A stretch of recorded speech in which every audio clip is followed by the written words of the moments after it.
Vers 22 heures, heure de Washington, hier soir, des coups de feu ont été tirés à l'extérieur de la salle de bal du Washington Hilton, le même hôtel où John Hinckley avait tiré sur Ronald Reagan en 1981.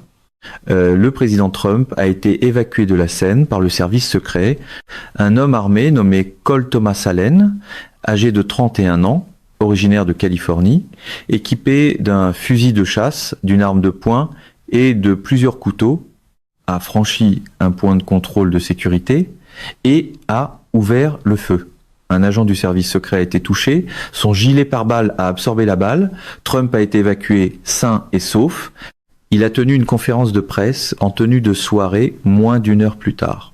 Il a qualifié l'assaillant de loup solitaire. Il a dit que le tireur avait été arrêté, il a dit qu'il était en excellente forme, et puis il a dit « nous avons toutes les cartes en main ». Rien ne dit mieux, contrôle total, que d'être évacué de la scène par le service secret, puis de revenir en tenue de soirée pour déclarer victoire sur la réalité. Quelques heures avant la fusillade dans l'après-midi, alors que Trump était encore à la Maison-Blanche en train de se préparer pour le dîner des correspondants de la Maison-Blanche, l'Iran a discrètement avancé sur l'accord. Trump avait annulé le voyage de Witkoff et Kushner au Pakistan en disant que l'offre de l'Iran n'était pas assez bonne. Quelques minutes après cette annulation, l'Iran a envoyé une proposition révisée. Trump l'a qualifiée de nettement meilleure. L'Iran n'a rien dit publiquement. Il a agi par le canal de médiation du Pakistan discrètement, sans annonce, sans conférence de presse, pendant que Trump se préparait pour un gala et avant qu'un homme armé tente de franchir son périmètre de sécurité. Le pétrole est à $6, Arakchi est à Oman, où il rencontre le sultan Haitham en route vers Moscou, et la Chine n'a pas dit un seul mot à propos de tout cela, pas à propos de la fusillade, pas à propos de l'offre révisée de l'Iran, pas à propos d'Ormus, que le propre Parlement iranien a déclaré désormais fermé par ordre de la direction. Tous les médias traitent deux histoires séparées, la tentative d'assassinat et l'évolution de l'accord avec l'Iran. Je soutiens qu'elles ne sont pas séparées. Je soutiens qu'elles forment une seule histoire. Et cette histoire unique ne porte pas sur la sécurité de Trump, ni sur l'offre de l'Iran. Elle porte sur ce que signifie le fait que le mouvement diplomatique le plus important de cette guerre se soit produit dans les heures précédant l'évacuation sous la menace des armes du président américain, discrètement, par un canal parallèle, pendant que personne ne regardait, parce que le pays qui regardait déjà savait que cela allait arriver. Voici la question à laquelle il faut répondre. Comment un pays bombardé pendant 59 jours, soumis à un blocus de ses ports, avec son guide suprême tué dès le premier jour, contrôle-t-il encore le tempo diplomatique de la négociation? Comment choisit-il encore quand avancer et quand attendre? Comment envoie-t-il encore une meilleure offre par un canal parallèle pendant que le président américain se prépare pour un gala? Quelle est la base structurelle de cette confiance? Un mot, la Chine. Pas la Chine comme allié militaire. Pas la Chine comme partenaire public. La Chine comme architecture économique qui maintient viable le calcul d'endurance de l'Iran, peu importe ce qui se passe lors d'une nuit donnée, la flotte fantôme, le système de paiement en yuan, la réserve stratégique, les 26 appels de Wang Yi, l'écart d'information, qui permet à la Chine de connaître le seuil privé de l'Iran avant que l'Amérique entende l'offre par l'intermédiaire du Pakistan. Tout cela donne à l'Iran la capacité d'avancer discrètement sur un accord tout en gérant l'image d'un refus public. La Chine a construit le système qui rend possible cette double posture.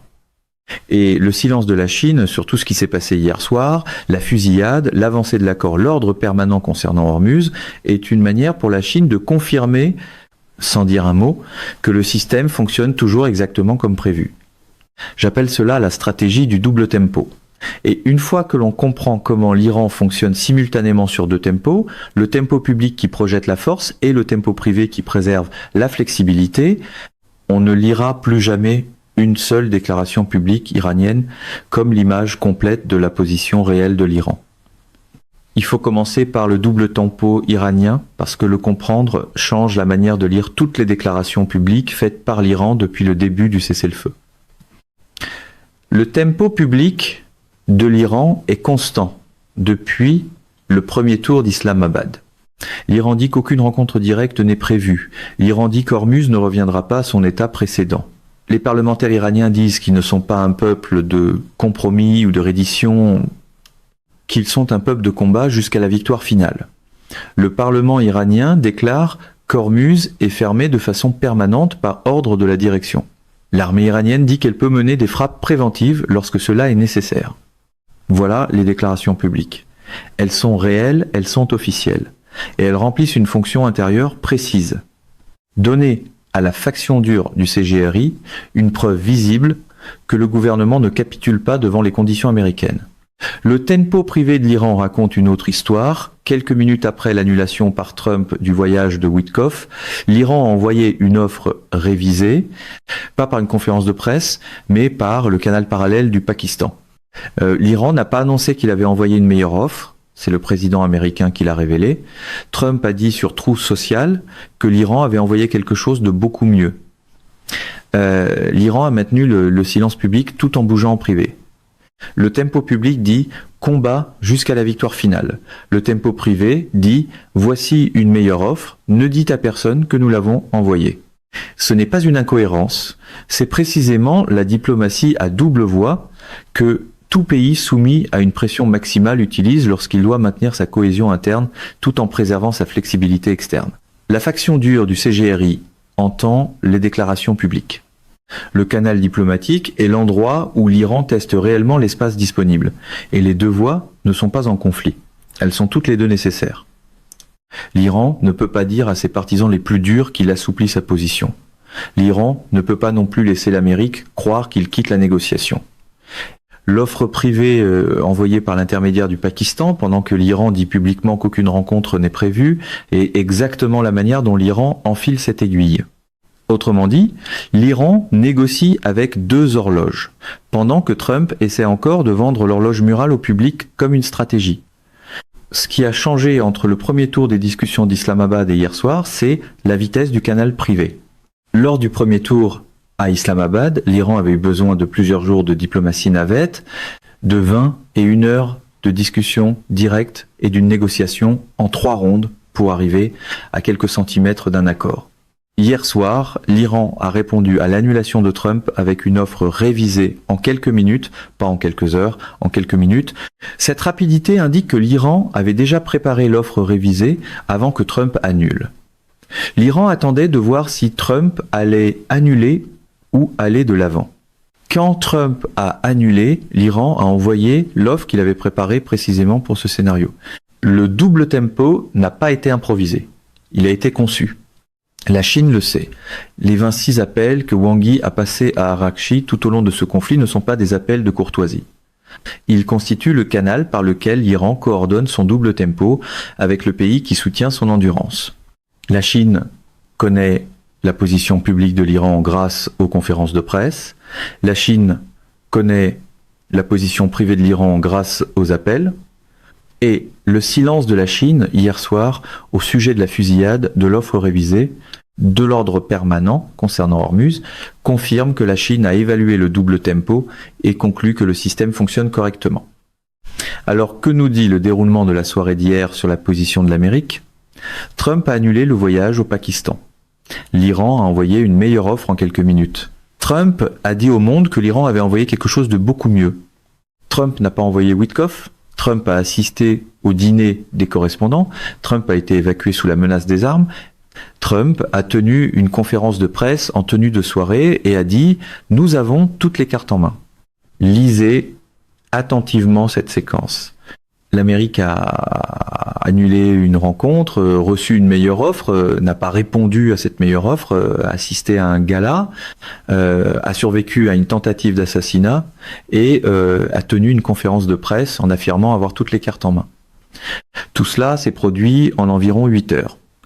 La phrase « Nous avons toutes les cartes en main » est la chose la plus importante que Trump ait dite hier soir. Pas parce qu'elle est vraie ou fausse, mais parce qu'elle a été dite à ce moment-là. Trump l'a dite alors qu'il se tenait dans la salle de presse de la Maison-Blanche après avoir été évacué sous la menace des armes d'une salle de bal d'hôtel, en costume formel, avec tout le poids d'une 3e tentative d'assassinat en 3 ans derrière lui, pendant qu'une guerre se poursuit dans le Golfe, et que le Parlement iranien a déclaré que sa voie maritime la plus stratégique était fermée de façon permanente par ordre de la direction. Nous avons toutes les cartes en main, dit à ce moment-là. dans ces circonstances. Les cartes de l'Amérique sont réelles. 3 groupes aéronavals dans le Golfe, le blocus naval le plus complet depuis la guerre froide, un arsenal de missiles qui a dégradé l'infrastructure militaire iranienne pendant 59 jours de bombardement, une pression économique qui a fait chuter le rial iranien de 15% et coûté à son économie environ 500 millions de dollars par jour. Ce sont de vraies cartes. Mais la carte que l'Iran a jouée hier soir, discrètement, par un canal parallèle, quelques heures avant que Trump soit évacué d'une salle de bal, est celle qui change la séquence. L'Iran a envoyé une meilleure offre après que l'Amérique se soit retirée. Ce n'est pas le geste d'un pays qui n'a aucune carte. C'est le geste d'un pays qui sait exactement quelle carte il possède et qui choisit quand les jouer en fonction du tempo de l'autre camp. Trump peut continuer à dire qu'il a toutes les cartes en main, mais à un certain moment, la table commence à paraître étrangement vide de son côté. Et l'Iran a choisi de jouer sa carte dans l'après-midi, avant la fusillade, pendant que Trump se préparait pour un gala, lorsque l'attention du président américain était divisée entre une annulation diplomatique et un événement mondain. Le moment relève soit de la coïncidence, soit de la lecture iranienne, selon laquelle l'attention de Trump était assez divisée pour qu'un mouvement privé et discret porte mieux qu'un geste public. La phrase « nous avons toutes les cartes en main » a aussi une signification diplomatique précise au-delà de son affirmation littérale. Quand un président dit « nous avons toutes les cartes en main » lors d'une conférence de presse après une tentative d'assassinat, il adresse simultanément 2 messages différents à 2 publics différents. Au public américain, c'est une réassurance. L'Amérique est forte. La guerre se passe bien. Nous gagnons. À l'Iran, c'est un signal. Nous ne sommes pas ébranlés. La tentative contre ma vie n'a pas changé mon calcul. Nous allons continuer. Les 2 messages sont réels et les 2 sont intentionnels.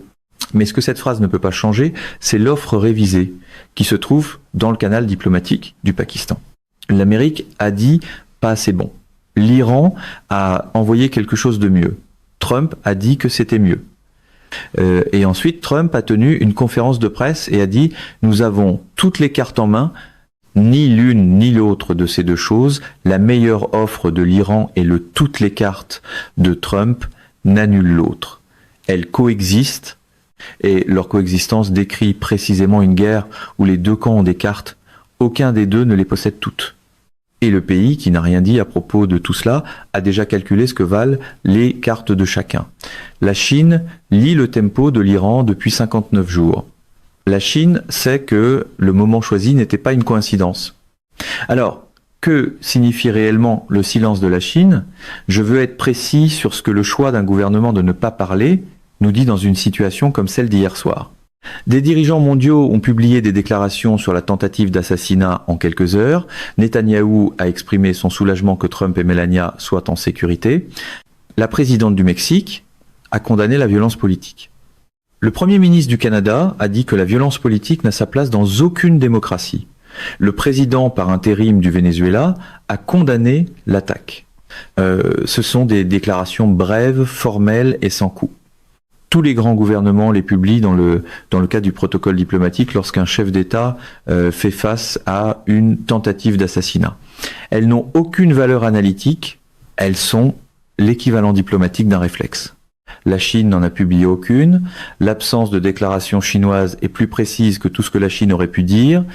Elle indique que la Chine a évalué que même une expression formelle de préoccupation pour la sécurité de Trump, à ce moment précis, alors qu'Araqchi est en tournée au Pakistan, à Oman et à Moscou, alors que l'Iran a déclaré Hormuz fermé de façon permanente par ordre de la direction, alors que l'offre révisée se trouve dans le canal parallèle du Pakistan, coûterait plus cher à la Chine que de ne rien dire. La Chine a fait le calcul et conclut que le silence coûte moins cher que n'importe quelle version d'une réponse publique. Un pays qui fait ce calcul a quelque chose de précis à protéger en maintenant l'ambiguïté que le silence préserve. Que protège le silence ? Il protège la capacité de la Chine à rester le pays que les 2 camps appellent encore. Wang Yi a appelé Araqchi 26 fois pendant ce conflit. Wang Yi a rencontré Rubio. La Chine est positionnée comme la partie indispensable, trop importante pour que l'Amérique la confronte, trop nécessaire économiquement pour que l'Iran se l'aliène. Toute déclaration de la Chine sur la sécurité de Trump, aussi brève soit-elle, entre dans le registre politique et devient quelque chose auquel l'Iran doit répondre, quelque chose que l'Amérique doit reconnaître, quelque chose qui perturbe l'ambiguïté précise que la Chine maintient depuis le premier jour. Le silence de la Chine n'est pas de l'indifférence. C'est la préservation active d'une position diplomatique qu'aucune déclaration ne pourrait améliorer. Le vice-président du Parlement iranien, Ali Nighzad, l'a dit directement dimanche. Ils ne ramèneront pas le détroit d'Ormuz à son état précédent. C'est un ordre de la direction, pas d'Arakchi, pas de Pezeshkian.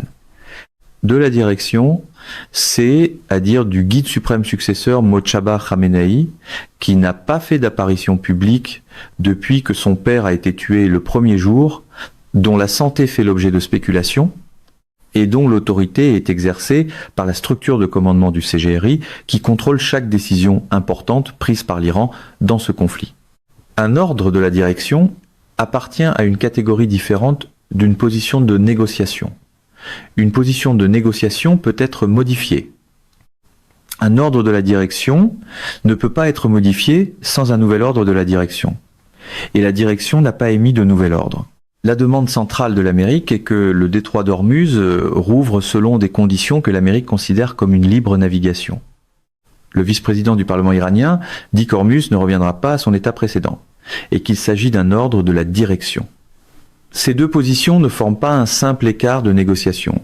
Elles forment une contradiction catégorique. On ne peut pas couper la poire en deux entre un ordre de la direction et le résultat minimal acceptable de l'Amérique sur la question centrale. Voici ce qui rend l'ordre permanent important dans le contexte du double tempo.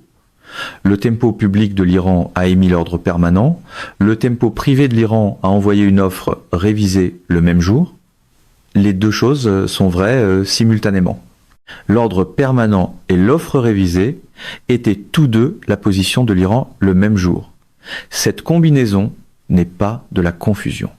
C'est la stratégie du double tempo dans sa forme la plus précise, maintenir la position publique exigée par le CGRI tout en préservant la flexibilité privée dont la faction diplomatique a besoin.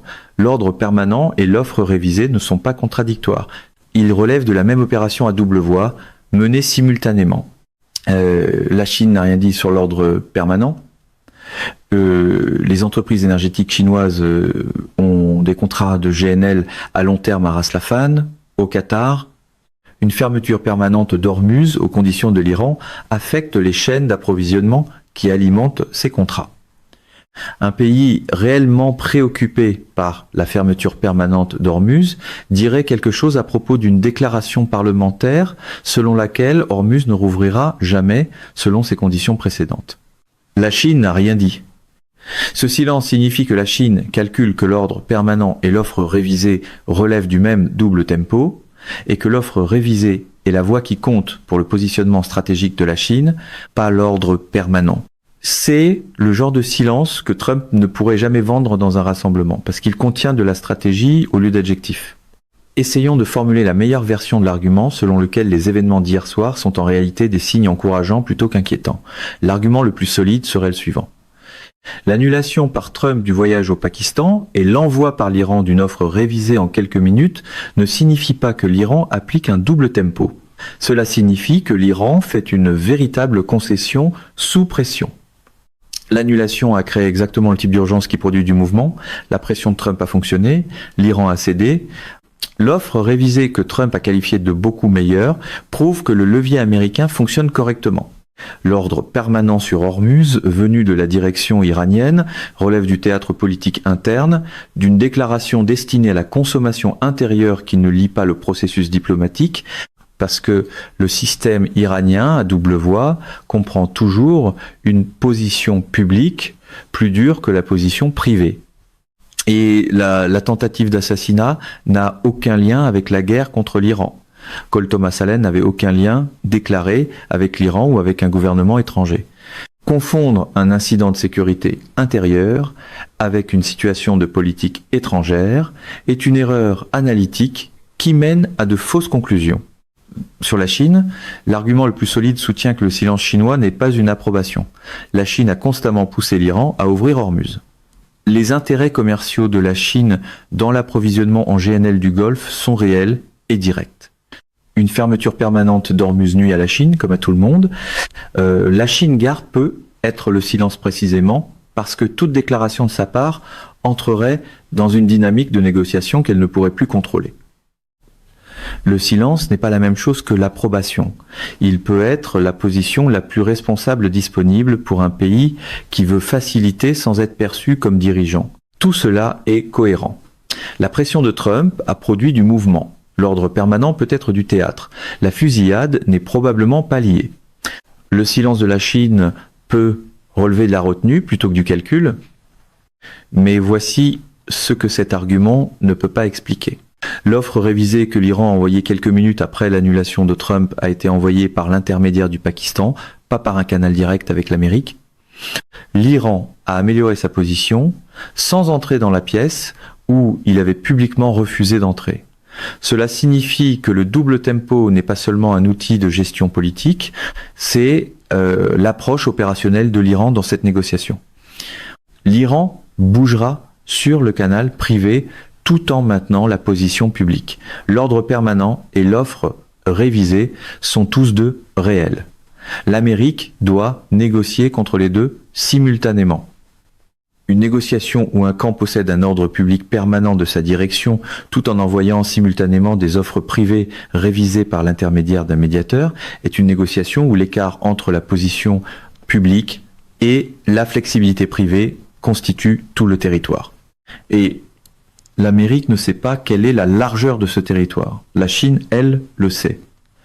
Trump a dit « Nous avons toutes les cartes en main » alors qu'il se tenait dans un sous-sol d'hôtel après avoir été évacué d'une salle de bal sous la menace des armes, avec une guerre en cours dans le Golfe et l'Iran, ayant avancé sur l'accord quelques heures plus tôt, tout en maintenant son ordre permanent sur Hormuz. L'Amérique a des cartes. La question est de savoir si l'Amérique sait quelle carte l'Iran a déjà joué.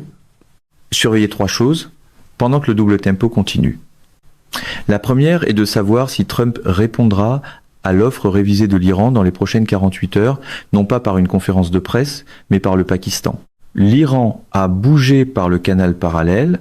La réponse de l'Amérique à l'offre révisée, si elle existe, passera elle aussi par le canal parallèle. Surveillez toute déclaration du gouvernement pakistanais concernant un engagement actif continu avec les deux camps. Le Premier ministre pakistanais Shehbaz Sharif a appelé Pezeshkian et Trump tout au long de ce processus. Une déclaration de Sharif exprimant un optimisme prudent, le langage que les responsables pakistanais utilisent lorsqu'il y a un véritable mouvement dans le canal privé, signalerait que l'Amérique a répondu à l'offre révisée par l'intermédiaire du Pakistan plutôt que par une annonce publique. Le silence du Pakistan sur la voie diplomatique signifie que l'Amérique n'a pas encore pris en compte l'offre révisée et que le canal privé est bloqué. La deuxième chose est de savoir si l'étape d'Arakchi à Moscou produit quelque chose de publiquement précis sur la question de l'uranium. La Russie a une offre publique sur la table pour prendre l'uranium enrichi de l'Iran et le retraiter pour l'énergie nucléaire. Trump aurait rejeté l'offre russe parce qu'elle donne à Moscou la garde du matériel nucléaire iranien, sans donner à l'Amérique la victoire politique de le recevoir. Si l'étape de Moscou produit une déclaration conjointe Russie-Iran, qui mentionne précisément l'arrangement sur l'uranium et le présente comme un élément viable d'un règlement plus large, alors la Russie et l'Iran auront coordonné publiquement leur position sur la question centrale non résolue avant même que les négociateurs américains aient répondu à l'offre révisée. Surveillez le langage de tout compte rendu Russie-Iran venant de Moscou, spécifiquement sur l'uranium. Un langage générique sur la stabilité régionale signifie que la question de l'uranium a été discutée mais non résolue. Un langage précis sur la gestion des matières enrichies signifie qu'une position a été coordonnée. La troisième chose est de savoir si la Chine dira quoi que ce soit au sujet de la tentative d'assassinat contre Trump. Les dirigeants mondiaux ont publié des déclarations. Netanyahou a exprimé son soulagement. Sheinbaum, au Mexique, a condamné la violence politique. Carnet au Canada a envoyé ses pensées à ceux qui ont été secoués. La Chine n'a publié aucune déclaration. Dans le protocole diplomatique, une tentative d'assassinat contre un chef d'État, en fonction même ratée, entraîne une réponse standard de la part de tous les grands gouvernements du monde. L'absence de réponse chinoise est en soi un signal. Si la Chine publie une déclaration dans les prochaines 24 heures, aussi brève et formelle soit-elle, cela voudra dire qu'elle a décidé que le silence complet au sujet de la sécurité de Trump est devenu plus visible qu'une déclaration minimale. Si la Chine reste silencieuse au sujet de la tentative d'assassinat pendant qu'Arakchi est à Moscou en train de coordonner avec la Russie, cela signifie que la Chine a conclu que le maintien de son ambiguïté stratégique sur cette guerre, y compris au sujet de la sécurité du président américain pendant celle-ci, sert mieux son positionnement que n'importe quelle déclaration. Lisez la séquence. Trump annule le voyage au Pakistan, l'Iran envoie une offre révisée en quelques minutes, Trump assiste à un gala, Trump est évacué sous la menace des armes, Trump dit « nous avons toutes les cartes en main ». Le Parlement iranien dit que Hormuz est fermé de façon permanente par ordre de la direction. La Chine ne dit rien à propos de tout cela. Lisez cette séquence et demandez-vous à quoi ressemble un pays qui a toutes les cartes en main à la fin d'une nuit comme celle-là. Puis demandez-vous à quoi ressemble un pays qui avance discrètement sur un accord quelques heures avant que son adversaire soit évacué d'une salle de bal. Puis demandez-vous pourquoi le pays qui a construit le système rendant possible ce mouvement discret, qui maintient le pétrole iranien en circulation, qui connaît le seuil privé de l'Iran avant que l'Amérique entende l'offre révisée, et qui n'a rien dit sur un ordre permanent concernant Hormuz, une tentative d'assassinat ou un accord révisé, n'a pas prononcé un seul mot à propos de tout cela. La Chine a déjà une réponse à cette question.